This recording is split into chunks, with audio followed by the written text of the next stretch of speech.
ताज़ा तरीन वीडियोज़ के लिए चैनल को सब्सक्राइब करके बेल आइकन और ऑल नोटिफिकेशन पर क्लिक करें ताकि आपको मिले हर खबर सबसे पहले।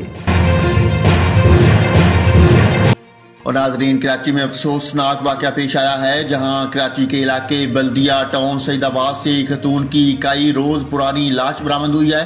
खतून की लाश के साथ उसका शोहर भी बेहोशी की हालत में पाया गया।